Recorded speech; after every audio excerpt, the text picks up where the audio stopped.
The second reading of this very crucial debate, which seeks to expand the legal and regulatory framework in the financial sector. And I'm going to speak on two very critical issues. Today, many of our youths have found careers and jobs on social media. And one particular trend which is worthy of mention is the fact that there's huge discrepancy with regards to payments on transactions carried out on Facebook in Nigeria as against their counterparts in the United States. And I'll say this clearly.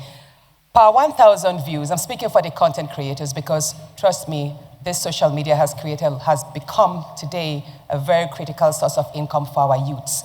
So for example, for a youth airing a video, a promotional video in America, the youth is being charged or is being paid between $10 to $30 for 1,000 views. While in Nigeria, the same video posted on the same platform, Facebook, the person earns only 50 cents per 1,000 views.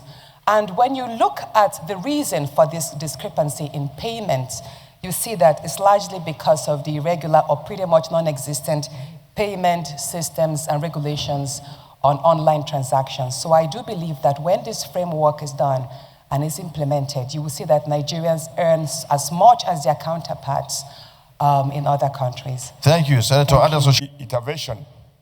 Many of us, or let me speak to myself, many of the people who have been victims of hacking, when they hack into your account and they ask you to pay money, that you are in a distress and so on, no, Afolabi, these are not to do with you.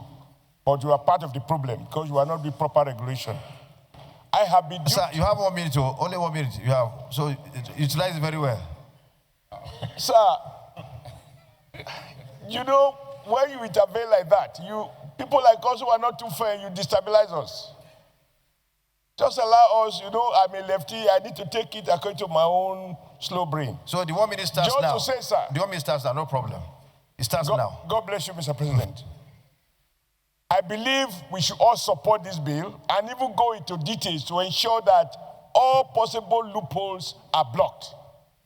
Because when they hacked into my account, I found that all the institutions used are this OPay, MoneyPoint, etc., etc. None of the registered banks were used. And when I asked, I'm told that's it. They don't have a branch in Abuja. They don't employ labor. They bear no social responsibility. So I think in addition to all those insurances, all these loopholes will be blocked. For example, I know all the directors of First Bank, of Access Bank. But today, analog is on the fringe. Online transactions are the mainstream. So therefore, to that extent, we need to look at our laws to ensure that they reflect the current realities. And that's why a few days ago, there was the National Digital Economy and E-Government Bill that is supposed to provide omnibus regulatory clarity for online transactions. But it's not enough. Every sector must also come with some new laws to address the specific challenges of that sector where the National Digital Economy and E-Government Bill provide overall. Now, in conclusion, I'd like to make two requests. Number one, I would like this committee to be part... Your time is off. Just 1 minute. I'd like this committee to be part of the committee that will look at this bill when it goes for referral, because... Thank you. Thank you. That's noted. That's noted. Thank you, Mr. Senate President. Just 1 minute. Nigeria, on the 25th of October, was removed from the Financial Action Tax Act. In other words, we are now free from money laundering and all that. This bill is in tandem with the global thinking that Nigeria is now a safe place to do investments. The earlier we quickly enact this amendment and put our law in tandem with the global financial laws, the better. I must congratulate Mr. President and the President of Nigeria for removing Nigeria's name from Financial Action Task Force, because the pleasure of that is that it was difficult for us to even send school fees of our children or buy the thing abroad without extreme, extreme questions that we need to answer on Money Laundering Act. Now that we are no longer there, thanks to the president for the good success he records on the economy by removing Nigeria's name from this very dangerous tax force globally.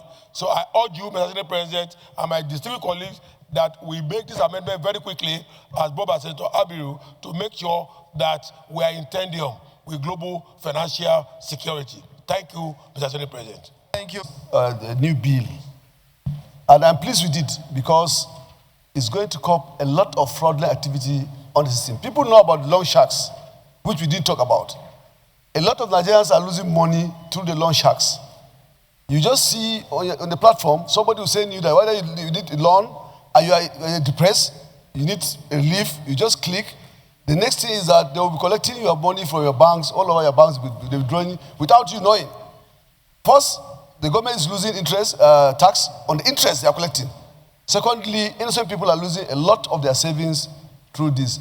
This bill will bring an end to this. And that is why I'm very pleased and supportive of this bill. Thank you. Senator Natasha Schools. Bill be ready second time, please say aye. Those against say nay. The ayes have it. The clerk of the Senate, bill for an act to amend the banks and other financial institutions act to provide for the designation, registration, and enhanced supervision of systematically important institutions and for related matters 2025 SB 959 second reading taken. The bill is referred to the Committee on Banking, Insurance, and other financial institutions to report back within 4 weeks.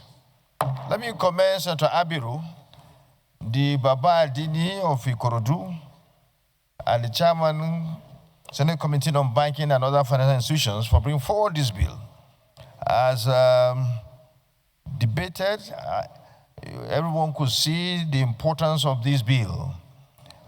Speakers after speakers spoke about the need to bring BOFIA in tune with modernity, in tune with the current and contemporary happening within our financial sector, financial and banking sector, where you now have fintechs and all the rest, that our law, our BOFIA, should be amended to take care of all these new innovative financial entities in order for the government to always leverage on their existence to have necessary facts. I mean, the tax, sorry.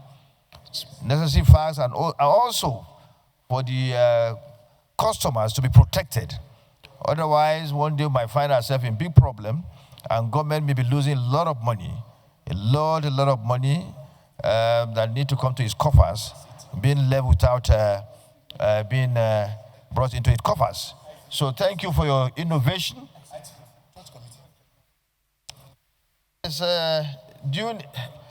ICT is one